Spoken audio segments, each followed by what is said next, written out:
Hi, everyone. Welcome to our latest edition of SuperNova Commencements. I am your host, Kashi Sehgal, and we have a great show for you today, as always.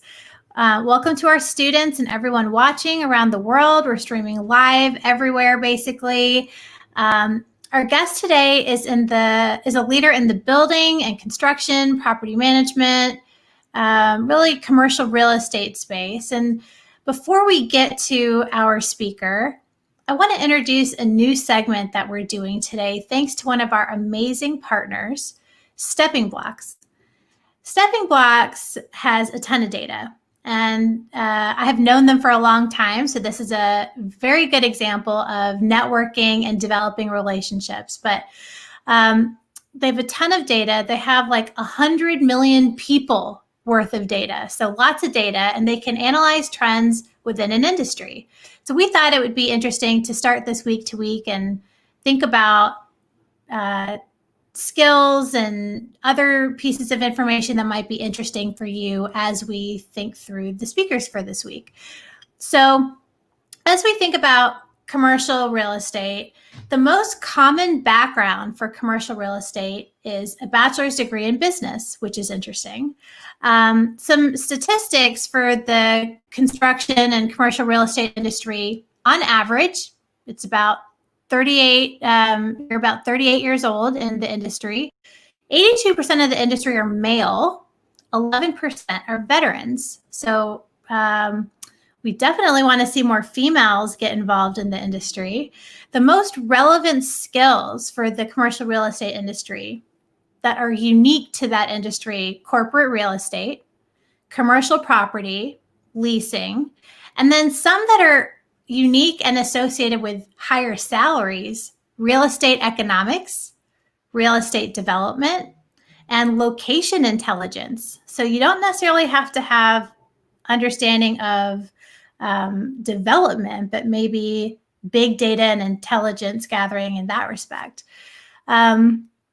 People with the role of a builder, usually you see leadership come into play as a skill that they have. Most common job titles are project manager, construction manager, operations manager, and this is all before really becoming a builder. So you get a lot of this experience along the way. A lot of the people in the industry come from great universities, and some of the top universities for where people come from in this industry, they're graduates of UT Austin, University of Texas, Austin, Arizona State, Texas A&M, University of South Carolina, University of Colorado Boulder. So really interesting to see the spread and where people generally come from within the industry.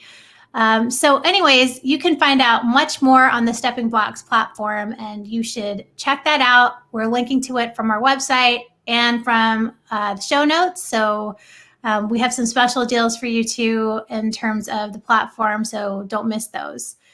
Okay, all that data aside, we have a cool chat for you today with a really impactful leader in Atlanta. Today, we're chatting with Michael Russell. So let's bring him on screen. Michael Russell, welcome. Thank you. Thank you. Happy to be here. So we are excited to have you. Michael is the CEO of H.J. Russell and Company. It's one of the largest African-American owned construction services business in the United States. So it's really quite special.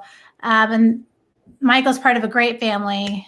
So we are going to kick things off by asking Michael, where did you go to school and what did you major in? And do you remember who your graduation speaker was? What was your college experience like? Well, I had a great college experience. I'm a graduate from the University of Virginia.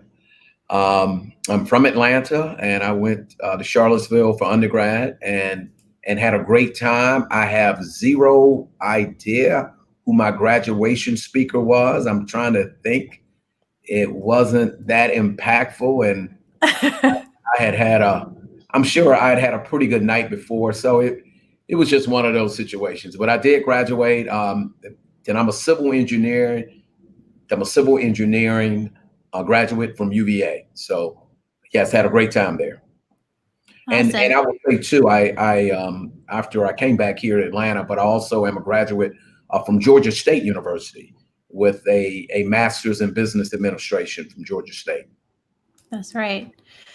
So, can you walk us through your career path from civil engineering? Did you go to school first, or did you get that after you entered the career for your MBA? Right. Okay. Yes. So when I left UVA, I came back to Atlanta. Atlanta, as I mentioned, is home, and I went to work for a well-known developer and architect here in Atlanta, John Portman and Associates, and at that time, I was part of the team that helped to oversee the capital projects that Portman had going on at that time. All of them were pretty much in downtown Atlanta, so it was a great opportunity. I worked there for 3 years at Portman, and for those who are looking at this, who are involved or around businesses that your family have, which I am. H.J. Russell and Company is a privately owned company that's owned by the Russell family, and the business is almost 70 years old. So it was around before I graduated, and at that time, I'm a big proponent. I guess my point is, I'm a big proponent of, if you have an opportunity and you might want to go into your family business, I think it's a great idea to work outside of the family business, see how other people are doing things, understand, how things are being done outside of the exposure of maybe what you're already familiar with, and also just to build your network, because as you'll see, as you continue to grow professionally, your network, professional network, and your ability to build relationships is going to be a key to your success and your growth in whatever industry you're in. So, just a side note. So I worked for Portman Properties for 3 years. During the time I was at Portman, I started working on my MBA at Georgia State, and I went to school part-time for 2 years. And in 1990, I left Portman. I went to school for 1 year full-time to complete my MBA. And I completed that in the fall of 1990. And at that time, I started with H.J. Russell and Company, which is where I am today, and started my career at that time at Russell. And as you mentioned, as your building block, your stepping block, Stepping blocks, yeah. Right, your stepping block, you gave some of the roles, and I started out in the field, as you say, working on a construction site as part of the project management and field supervision team of managing a construction project. So have done various things over my career at Russell, but that is where I've started, and I have been with H.J. Russell since 1990, since the fall of 1990. Wow, So, it's a long time. Yes, it is. So Yes, how do many you mentioned, oh, go ahead. No, you go ahead. I'm fine. You mentioned that you started in one career, and obviously now you're running the company. You've had a lot of different roles within H.J. Russell and obviously before. How do you navigate jumping from role to role within a company? How do you do that successfully? And how do you know which role to take, and like what's, the next move for your career? Even if it's a lateral move, is that a good idea? Well, like anything, like when you're starting off in college, you might kind of know what you want to do, and you talk to people. You talk to people about other classes. You talk to people about programs, and you eventually, you make decisions based on some of that information. I think it's similar when you're in a professional career and you're growing with an organization. You have to talk to people. You have to understand what other people are doing, understand other areas that might personally interest you, and understand other areas that are going to be critical for you to know, for you to be able to move up in an organization. So, you have to always be strategic and be aware and pay attention. I guess that's one. And I think I think you have to be open to doing, various things. I think, when you're young, you ought to be like a sponge. I mean, you're trying to grow and learn and pick up from other sectors of a business, but always be aware though of if there's a certain area that interests you, make sure you're building, you're doing the building blocks of getting yourself exposed to other positions so you can continue to move forward and continue to reach your goals. Yeah. Why are minority-owned companies really important and essential parts of the community? What role do they play? Yeah, well, I think minority-owned companies, they're providing an opportunity for people to grow, and I think a minority-owned company is not different from any company in that it has to provide a product that brings value. Right. And I think what's unique about minority-owned companies, very often, minority-owned companies have a much higher degree of minority employees or team members, that work for those companies.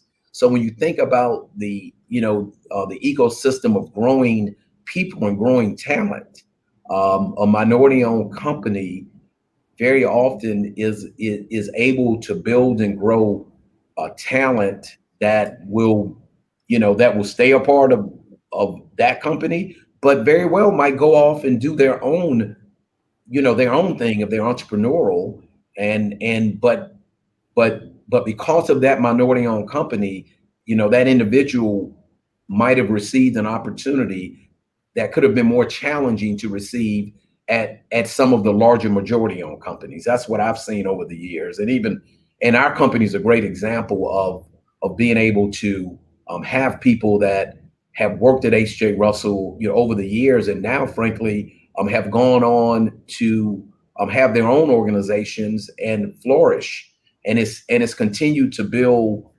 the strength and the diversity of businesses in the Atlanta community that are minority-owned businesses, and a lot of those fledgling entrepreneurs, got their opportunity and their growth experience from working at a firm like ours, like H.J. Russell and Company. So I think it's very important not only to have minority companies, but to have minority companies that have some scale, which allow people to grow and expand.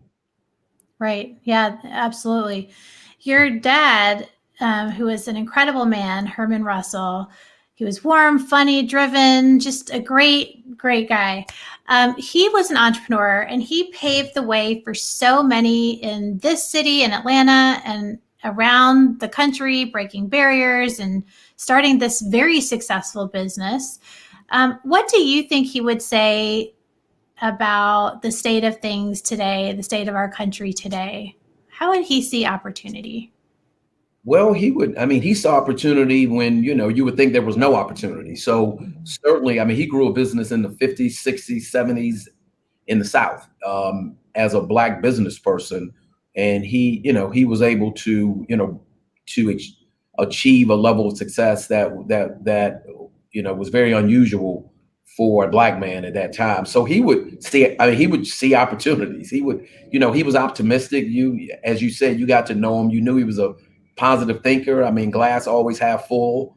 And so he would certainly see this as a time to grow your business, a time to take advantage of the higher level of sensitivity that is being put on saying, hey, look, how do we have more businesses and more business people that are diverse? And so I think he would be encouraged about the business opportunities that this period presents. Mm-hmm. Yeah. I think optimism is such an important part of keeping yourself open to experiences that pop up around you. You have to be ready and open. Right. Okay. So you grew up in the family business, seeing it all around you. You didn't go into it immediately, but you eventually, were at H.J. Russell and you're running this amazing company. Many people you're the son of the founder. Many people navigate their careers and get hired into positions because of who they know or getting a door open for them. How do you generate a sense of self within a company like that? How do you generate that respect amongst your coworkers that can be hard to earn like that? Yeah, well, a couple things you said. One, just I think a point of clarification. A family business has some positive and negative connotations when you say that. And I think particularly when you get to a company of our scale, we are a family-owned business. Right. But if you look at our organization, it is a few family members, but it's much broader. And a company like ours cannot be successful without a broad range of people who are bringing value and who are part of it. So we are a family-owned business, but I think that's an important distinction. Sure. Yes. Your point of how does the son of the founder, come into a business and gain respect, or anyone, right? Like if somebody and they hire you into a position. Well, I mean, just like myself, and just like the reality, being hired into a position doesn't mean you're going to be successful. And Right. It doesn't mean that, you can, it just doesn't mean you're going to be successful. In my experience in our organization, and you're right, in any organization, if you happen to get somebody that helps you get in a company, at the end of the day, you still have to deliver, and best in class companies are not managed and run by friends of friends, who can't deliver and bring value to the organization. Right. Ultimately, that is going to make any company mediocre if you're hiring people just because, a guy went to UVA with me and he's my buddy and we like to, Right. we have a personal friendship. So Yeah. I think in any situation that you're allowed an opportunity because of a relationship, at the end of the day, that relationship is not going to keep you in that same position or make you successful in that organization. You have to prove that you can bring value and you can deliver. And I think that was certainly my case as I was growing up. I was never, I couldn't, I couldn't come to work at 9 o'clock and my coworkers get to work at 7 o'clock. Right. It was, you have to bring, again, you just have to engage and you have to be able to pull your weight and be able to show that you belong. And I think any company that is a company that is growing and considered excellent, I think that's going to be the motto. Everybody has to be able to bring value, regardless of who you are and how you got to the table. Absolutely. I think we've also seen that in the tech industry in big ways where people have just brought in their friends and they're not necessarily the best leaders or the best managers, and you get into problems. So you have to have, you have to have the right skills. Right. Okay. So you all started this amazing center for entrepreneurship called the Russell Center for Innovation and Entrepreneurship, inspired by your dad. Beautiful testament to him and his legacy. And it will have a huge impact on Atlanta and just entrepreneurs in general. When is it time in your career to start thinking about the impact you're going to have and the legacy that you're going to have? And can you tell us a little bit about RCIE? Yeah.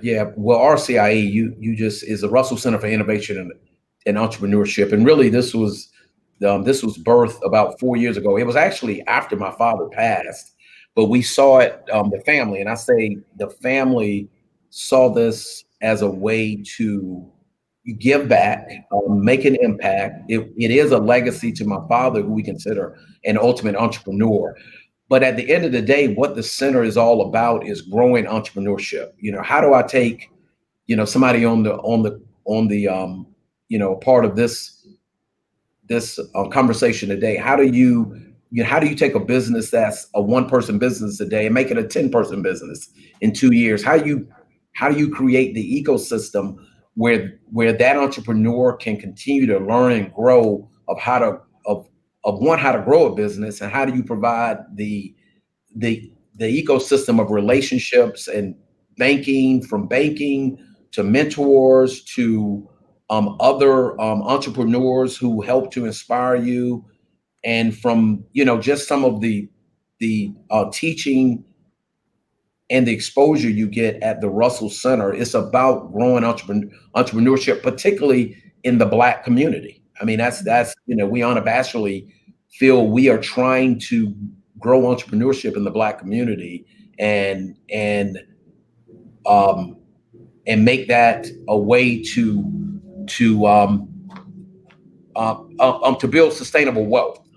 Because we believe in that. We believe if you are made to control your own destiny by being an entrepreneur, it's an excellent way to build wealth. So that is the impetus for the Russell Center. We are excited about where it's going. The challenges that have happened this year with Black Lives Matter and police brutality and the higher level of sensitivity to systematic racism has really created more interest in what we're doing, the Russell Center. So it's been very interesting, and we are excited about what 2021 brings, and how this center is going to be impactful. Is going to be impactful certainly in Atlanta, but we think even broader than Atlanta as it continues to grow. Yeah.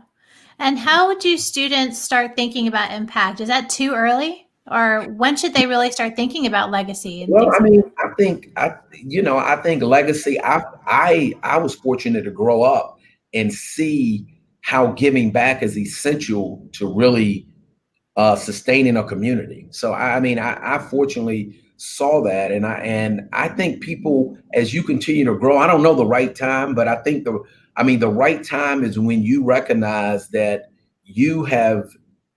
that you've been in a position where you've had some success, and the fact that you didn't get anywhere by yourself. None of us got anywhere by ourselves. Right. I mean, we had somebody who helped us, tapped us on the shoulder, said, turn right, don't go left, because, if you go that way, it's so, just understand that we all need to be stewards of the blessings that we have been provided. However small. And that might, again, that just might mean, helping a fellow entrepreneur, go from X to Y, or bringing a piece of advice, or sharing a lesson learned, of, hey, look, I did this and it wasn't the right move. You need to consider doing Y. So I just think it has to be a kind of a part of who you are. And I just believe, that we all, all of us who have any level of success should look at that as a blessing that was not done just because of your smarts and hard works, but you also had somebody or some ideas or some people that help you. So you ought to be aware of, how can you also be a positive influence on somebody else. Right. Absolutely. That makes me think of entrepreneurship. You worked with or for John Portman earlier in your career. I'm sure he was a mentor in many ways to so many people. Legendary builder and architect here in Atlanta and globally. What role have mentors had in your life, and how would a student go about, or young professional go about developing a relationship like that? Well, I obviously had a tremendous mentor in my father, Herman Russell, who I was able to work under and see his leadership for many years. But I think building relationships and having mentors and being willing to ask people for help and being transparent in areas that you need to grow personally is essential. I don't know a real roadmap for doing it besides being open to letting people know that you are working to get better in certain areas, and I think people need to recognize. I think people like me recognize people who are trying to better themselves and take themselves to the next level. And once you see somebody, striving hard themselves, you want to be, available to help them how you can. And I think everybody has to understand that, if people see you are working hard and working hard to, to be the best at your craft, that people will be willing to help you. Even if the first person isn't, you continue to work to build your relationships, and you will find people who are willing to help you move forward. Yeah, absolutely. Let's jump over to some student questions that are coming in. Okay, so Brian would like to know, what advice do you have for someone new to the industry? I'm assuming the construction. I'm assuming the construction real estate industry.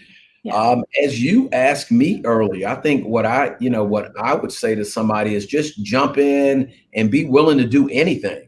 Be willing to learn all facets of the business. I mean, not only will you learn, but you will find that the people who work with you and the superiors you have will appreciate people who are willing to jump in and help where help is needed, and are willing to be open to exposing themselves to different things, and that will continue to open doors for you. So that's my advice. Just jump in and ask questions, and don't, I mean, we all, I mean, including me, I don't have answers to everything, and I got to be willing to put my own personal pride aside sometimes and say, hey, I don't understand. I need help, and I think for young people, it's better to ask a question than to act as if you know something and really you make a mistake, or you just don't get something done at all. So just stay active. You be willing to engage in different areas, and I think that will pay off as you continue to grow. Right. Crystal would like to know, okay, is your company facing any challenges given that there are so many commercial spaces unoccupied or being vacated right now? Yeah, well, great question. I think from a developer point of view, because Crystal's question is more geared to a developer who maybe is developing an office building that, their pro forma showed them, being at 80% occupancy by the end of 2021, and they are probably going to be at 10% occupancy, given office space. So fortunately, our development work that we're working on is more in the housing space, multifamily housing, and we haven't felt that kind of effect on the current developments we have going on at this time. You're still, particularly for a city like Atlanta, that's still, pretty vibrant with people moving here and people wanting to be here. You're still finding that you still have a market, particularly around some of our housing is in the affordable sector. And you certainly have people who are looking for ways to find affordable housing. So fortunately for us, we haven't had a major impact from COVID related, from the pandemic. Absolutely. David would like to know, what mistakes did you make earlier in your career? I think, let me see, mistakes I made. If I could step back, I would continue to personally find ways to grow. And when I say that, I mean, continuing education. I mean, I think right now I'm in the development space, but I'm not really, my strength around development is more in the construction, the building aspect of a project, not the financial aspect of it. And if I could go back, and I still can, I still can build upon my, my skill set, but I would again be more strategic in understanding areas that I was weaker. And in most cases, your company will pay. If you're working for corporations, they will pay for your continuing education if it's something relevant to what they're doing. And I think, I would take advantage of that. I would take more advantage of that. That would be one thing I would say. Take advantage of opportunities to further your own continuing education and strengthen yourself in areas that that you're not as proficient in as you should be. And in most cases, if it's relevant to your workspace, your employer will pay for all of it or most of it. So that's one area. Yeah, that's great advice. I would say. I think too, yeah, I think this is, this is part of just maturing, but I would also just have paid attention more, been more alert. I'm not saying I wasn't in tune, but I think I still could have gotten a lot more, doing those opportunities when I was working on projects. I still didn't ask enough questions. I'm giving that advice now, and because a part of me giving that advice is I think I could have done a better job of that when I was younger in my career and growing and learning. So always ask questions. I mean, always be willing to probe a little further. You're going to learn something. And again, I think people pay attention to people who they know are trying to better themselves and understand more about what they're handling. So those are two things. I'll just stop there. So I think those are two areas of advice. Those are good. Here's a heavy question. Miller wants to know, how do you measure success in life? Wow. Yeah, that is a heavy one. I would say overall, and it depends on your own makeup, but I'm a believer in balance, balance in life. I work hard, but you also got to enjoy life. You also, hopefully if you're a family person, you can, have an opportunity to have a family. That's a whole nother experience of success. Yeah. And seeing, that's a personal legacy, obviously, not a professional one, but I think all of our personal legacies are our kids. And, that's so certainly, but I would just say overall balance. Find things that interest you outside of work and continue to grow in that area. And at the end of the day, be happy. What makes you happy? And if you can find yourself a lane where you are enjoying life, and that means obviously you have to work and be productive, but whatever else makes you happy, and you can at the end of the day be impactful, with yourself and others. I guess I'm very focused too on, it's not all about you, but how can you, as when I leave this earth, I would like for people to say, well, you know what, he left a positive impact, on, not only on his business, but he left a positive impact on the things that I touched. Right. And to me, that's success. If that can be accomplished, I think that's, that's success.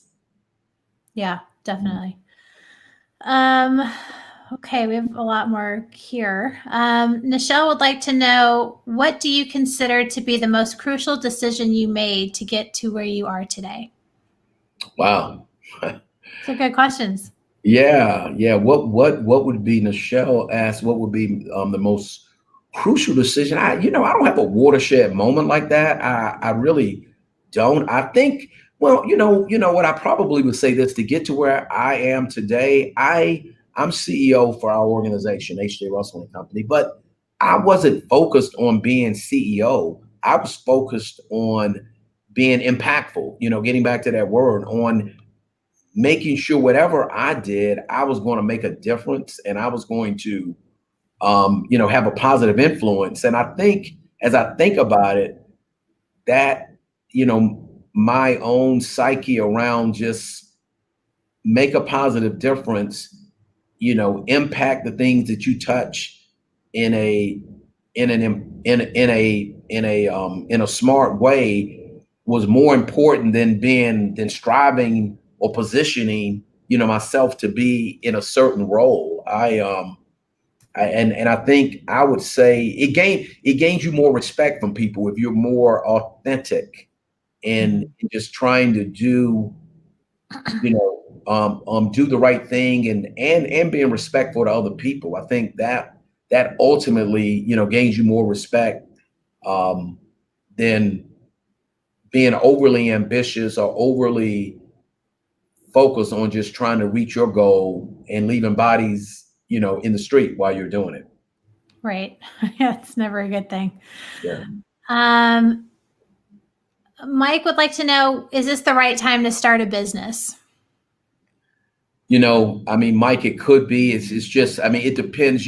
it's still things that create value out there that people need right now. Yeah. So, I mean, you got to find your niche. It's obviously, no, I wouldn't say, hey, look, I want to be a real estate developer and build office buildings. No, it's not the right time. It's not the right time to go into the hotel business. I mean, Right. you have to find in this space, it's creating new opportunities.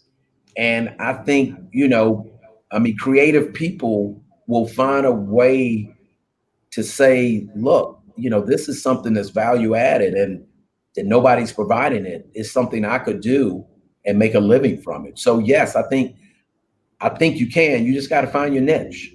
Yeah. There's always something needed in the world. You just have to figure out what that is. And that's the trick, Yep.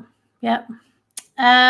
John would like to know, are you discouraged by what you see in the world today? Yeah, I mean, certainly is some level of discouragement. I mean, I don't like where America is. The divisiveness of this country is discouraging. I mean, certainly it's discouraging. And I I'm certainly, yeah, it's a bad trend of where we are right now. But sometimes things have to swing one way to swing them back another way in a positive direction. So, and again, that might be the optimist in me, but yes, I'm discouraged, but I'm certainly not, hanging my head. I'm trying to be an impact in seeing us as a country and us as a people, be in a better place and be more communicative around issues. So yes, I am discouraged, but I'm not giving up, and I think about my kids who are your age. I got a 26 and a 25-year-old. So I mean, I think about you guys. I want you all to have a world that you step into when you're leaders like myself, that is a place that is still a special place. And so I'm trying to do my part with that. Mm-hmm. Absolutely. And let's see. Let's just do a last one. This is a good one. Shannon wants to know, who inspires you?